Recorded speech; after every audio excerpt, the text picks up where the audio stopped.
Hello everybody, Todd here, all things archery and shooting. I want to thank you for coming back to my channel. This is going to be part 2 of our arrow build, our economy arrow build. Again, I had a lot of requests from you guys, what kind of arrows I use, what the cost was, how I do it, so I decided to make a video of it, so we're doing that now. This is part 2. Part 1 is already posted, you can see it listed there. It goes through all these components and costs and everything, where to get them at. And this is part 2 video. We're going to go ahead and assemble these arrows and get them built and get them ready to shoot. So the first thing you want to do with your arrows now is you want to take every one of these arrows, okay, and you want to get your little isopropyl alcohol, all right? You're going to need your Q-tips, okay? And what you need to do is you need to go ahead and just dip your little Q-tip in there, your little alcohol in there. The reason you want to clean both the inside and outside of each one of these holes. There'll be some carbon dust there, so when you glue these in, they stick. Just run your Q-tip in there like that, okay, on both sides. What's funny, these Chinese arrows, I've done Easton arrows, I've done Victories, and usually when you get these things, they got a lot of carbon in them. These things have very little carbon in them, you know, which is kind of nice, so they're pretty clean. All right, so anyway, so let's go ahead and we'll move forward now, and I'll be back with you to get all 12 of these cleaned, all right? Okay, I just finished cleaning all 12 of the inside of these. I cleaned the inside of all these. So now what we're going to do, we're going to go ahead and add the inserts and add the nocks on them. So these are the nocks, these are the nocks first, okay? Nocks are pretty simple to do. All you do is you take your little nock, you slide it in the end. Now, I'm going to use this end here. See what the writing is? Okay, right here. This is your silk screening. I'm going to put my nock at this end, okay? So let's take it in there. It doesn't matter which way you put it. You can adjust it later. It just basically pushes in like that, and there your nock's installed, okay? All right. Give me 1 minute, I'll be back with you when all these nocks are installed. Okay, we got all the nocks installed now. Okay, and it doesn't really matter where you put these nocks, because we're gonna put these on your jig for your fletching, and you can adjust them then. All right, so now let's go ahead and install these inserts. The inserts we're going to be using are these 100-grain brass inserts. And what I'm shooting for is I'm looking to get about a 620-grain arrow, somewhere roughly around 620-grain arrow. I'm building for a hunting arrow, okay? Let's get these opened up. So these are just standard brass inserts, okay, right here. That's what the cardboard comes in handy for. We're going to use our rapid fuse, and this is another reason why we cleaned all the ends of these, okay?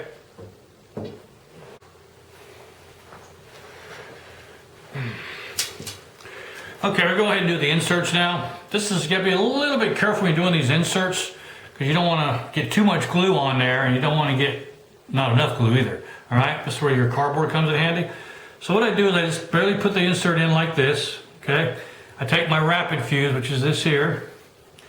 I just put a drop on the top here, and then I spin it one more time, and I put a drop on the other side. Now there's a lot of ways, this is the way I do it, okay? All right, and then what I do is I take this and I slide it in like this, and it gets where it gets tight at, and what you want to do is you want to push it in and twist it, okay? And use your rad to clean it off. All right? So, let's do one more. Okay, we do the same thing here. You add this here. Just put a drop of glue on it, close to, not quite to the top, but close to the top. Put one there, and one there, and then you can take it, you can spread it like this, okay? And what you do is you slide it in with your finger until you feel it will start getting tight on. You use your piece of cardboard. And drop it, and while it's still wet, grab a hold of the brass with your rag and twist it, and that'll get all the glue on the inside, and then it's done, okay? All right, again, we'll do one more just to be safe. So again, you just slide it into that first knot, put your glue on right there. We're trying to just get glue on all these little ridges here, all right? And I just move this in there like that. If you do too much, I want to show you that's a lot of glue. What's going to happen? It's just going to ooze all over the place. You don't want to use a lot of glue. Actually, too much glue is worse than not enough glue, believe it or not, because it won't adhere right. And push it down, and then twist it like this, and you'll feel, this stuff takes about 30 seconds to set. Another reason I like doing this stuff is it doesn't set right away like super glue does. So you get a lot of chance to play with it, mess with it. All right, I'll be right back with you when we'll get the rest of these done, okay? Okay, we're about finished putting these inserts in. Just to recap, so I want to make sure you understand. If you don't do this right, you end up losing your tip. And that's never no fun if you lose your tip. Again, just put a drop of glue on it right here. One more right there. You don't want a lot of glue. Take it, twisting it in, and then push it down on your cardboard or a piece of block of wood and turn it off, okay? Like I said, this stuff takes 30 seconds to set up, this rapid fuse. That's why I like to use it, so you have a little room to play with it. It's not like the super glue stuff you put in right, it locks in right away. I've had before, used the super glue stuff before, and I couldn't get in the shaft quick enough before it started hardening on me. So, again, just put it in like that, twist it, push down, clean the hole off.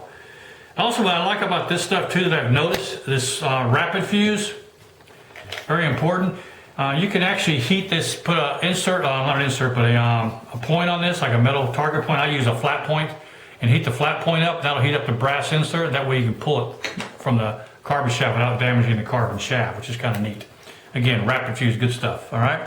You can also use two-part epoxy if you want, or you use the heat metal if you want, but I found that the rapid fuse works the best. Okay, now we got all that done, okay?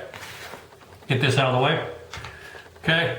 Now, next thing you want to do is you want to go ahead and insert, put your wraps on. Use your wraps here, okay? So, get our wraps out. Okay, here's our wraps here.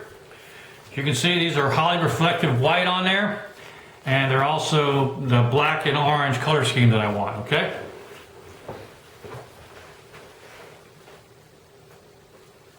All right. These are really easy to use. I like using a mouse pad, especially one with a design like this one has, so you can always get your stuff the same. What I do with mine is I peel it off, okay? All right, just like this, all right?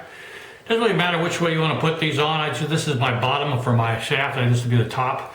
So what you do here is you just take this, you lay it on your mouse pad here, or whatever you're using, a magazine or whatever. And I got, see the little square right here I have? I try to line up with that square, okay? And then once it's lined with that square, I'll take my my arrow. See my knock, all your knocks have this little dimple on the end there so you can feel it in the dark when you're trying to knock your arrow, so you, or whatever, so you have it. What I do is I always face that up, and I'll show you why I face that up. And the reason I face it up is because when I put it on, all right, you just roll it like this here. When you get this section, roll this in like this, and like that, and then seal it off, okay? Now you see that knock goes there, so when you put your knock there and you put your cock feather on, it'll hide that seam for you when you do it that way, okay?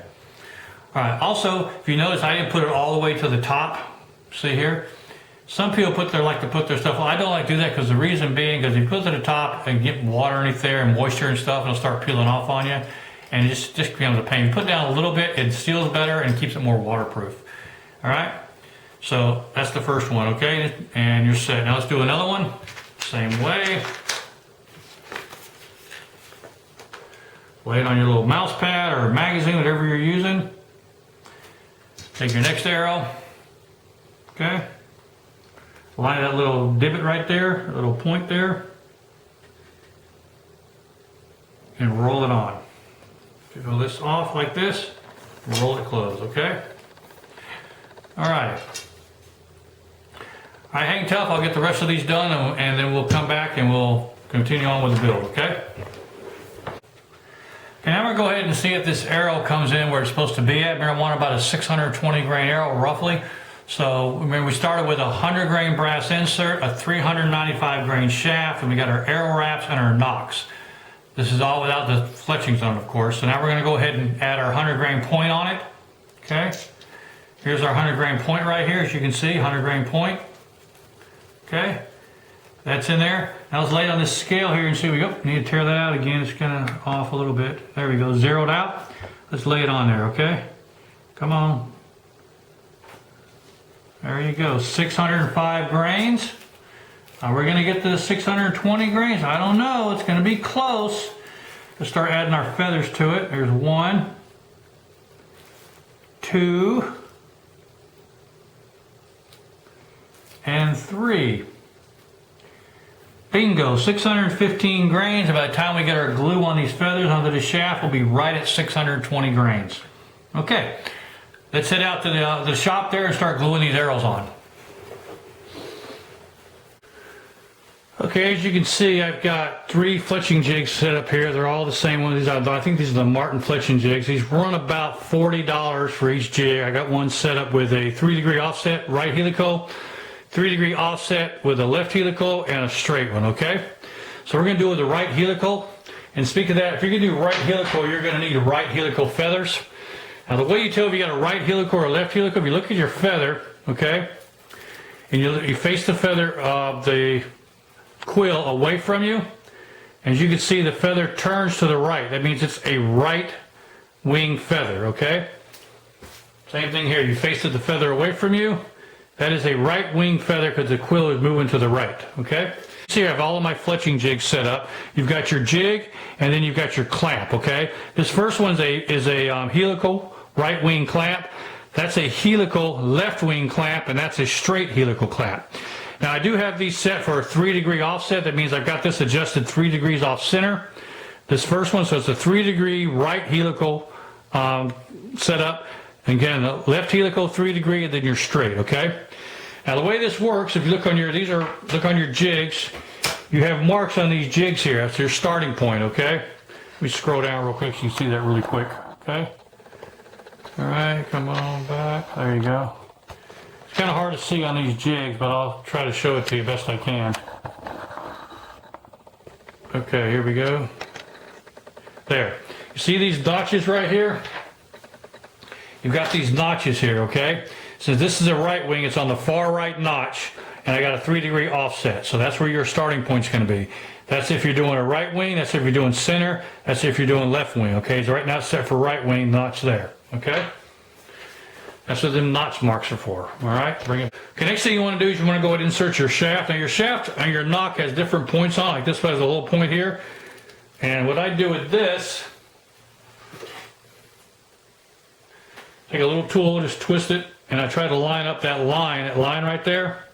There's a line right there where comes there. I put my piece right here, and with that, break in that line there. Okay, I'll show you a reason why. When you put your feather on and glue that, it helps hold that on. So take your thing, be sure it's your starting point, slide it into there, it fits in the holder there. And next thing you want to take your clamp. Remember, we're using a right wing feather, right wing, so you want to use a right wing clamp. Okay, this is a right helical clamp. And you see these helical clamps have gradient marks on them as well too. If you look here, you'll see these gradient marks it has right here. There's one, all these gradient marks. I always start mine right here. That's so you can be consistent with your arrow. I use a little bit larger. Some people start up high up here. I start back here as I shoot fingers. And some people start up high like here. I start back here because I shoot fingers. It gives me room for my fingers to clear the feathers when I pull it back to my anchor point. So you just slide it in. Leave a little bit of the quill sticking out, not a lot. Okay, just like that. Clamp it down, make sure it's nice and tight. And you see now I use boning fletch tight. Now you could use boning fletch tight, or you can use I also use this boning feather tape. Feather tape works really well. It's probably my favorite stuff to use if I'm doing like a wood shafts that are dipped, you know, which we're going to do a wood shaft series next. That holds real, will never come off. But that boning fletching tape doesn't stick real well to these vinyl wraps. It peels off over time. So for that I use the boning glue, which I like a lot. It's a really good glue. Now all you do with this, you take a little, don't want a lot, you want a small bead on here. So just put you a small bead just like this. Little small bead.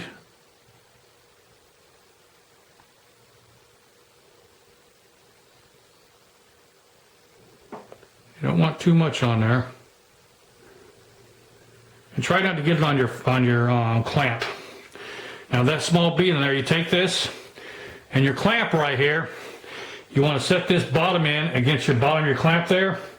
Stick, and what you want to do is you want to do a slide system. You want to slide it down, put the back in first, and slide it down like that. And I pinch the two ends together, just count to 5. 1 1,000, 2 1,000, 3 1,000, 4 1,000, 5 1,000. That's going to help seat the feather fletching good. Then take your rag, just wipe off the excess glue, okay? Now this will set in about 5 minutes. Then you can take it off, move to the next one. So after all these are done, we'll take a look at it when it's finished, okay? Okay, it's been about 5 minutes. Let's go ahead and take this off. And once you take that off, you want to turn your jig to the next spot. And just repeat the process. Take your feather, line it up on the same spot you had lined up before, which you see is that place right there.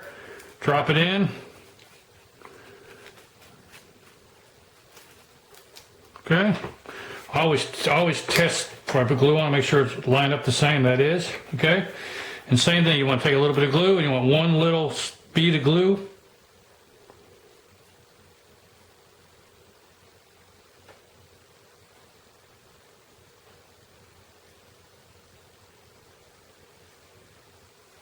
Nice bead of glue on there. Okay. Same thing, you want to put your back in first. You want to rock it into place. Just like this, rock it into place. Pinch it, count to 5. 1 1,000, 2 1,000, 3 1,000, 4 1,000, 5 1,000. Take your rag, wipe off the excess glue that was there. You know you got enough glue, it's just right. You get a nice little ooze of glue out. You know you got the right amount of glue. I will give that 5 more minutes and we'll come back and do the last one, okay? Here we go. Okay, take your clamp off, twist it to the last position. Basically rinse and repeat. Insert your fletching feather into your clamp. Make sure it's lined up. Test fit it, make sure everything lines up here, which it does. And then again, a small bead of glue. And put a small bead of glue right here.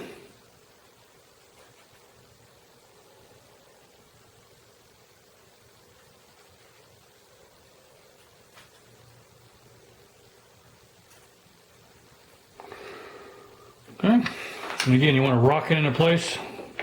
Put in the very back of the thing here. Sit on that mat and rock it into place just like that. And count to 5. 1 1,000, 2 1,000, 3 1,000, 4 1,000, 5 1,000. Take your rag and clean it off the excess glue.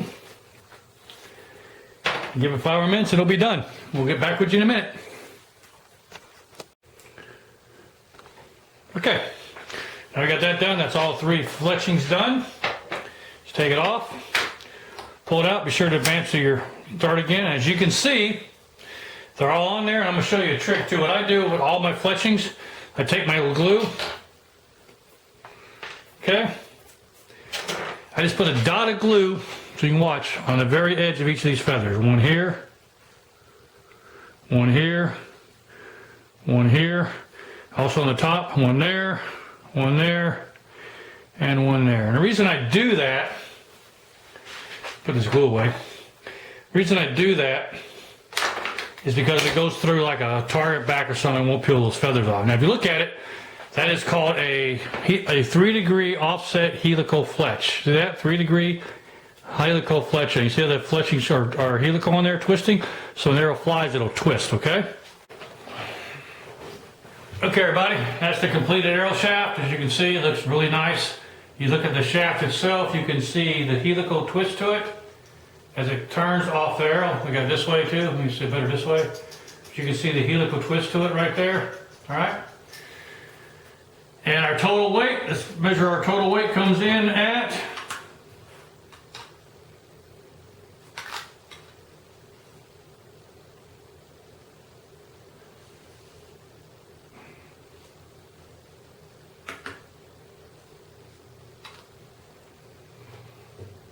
total weight comes in 619 grains exactly, 619.17. So right at my 620 grain mark I wanted to hit. Alrighty, well there you go. That's how you assemble a set of carbon shafts for traditional archery for under $65. If you guys like this video, please give me a thumbs up, and also be sure to click the subscription button if you haven't already. And do me a favor, click that bell icon. I can notify upcoming videos. I'm going to be doing another arrow series. This will be with wood shafts, or for cedar shafts. We're going to stain them, cut them, fletch them, the whole 9 yards. That'll be a good video too. So I shoot both wood and carbon. So be sure to look for the wood shaft review coming up. That'll be also another 2-part series. All right, that should be posted soon. I want to thank you guys for watching, and as always, I want to thank you for support. Until next time, y'all. Ciao.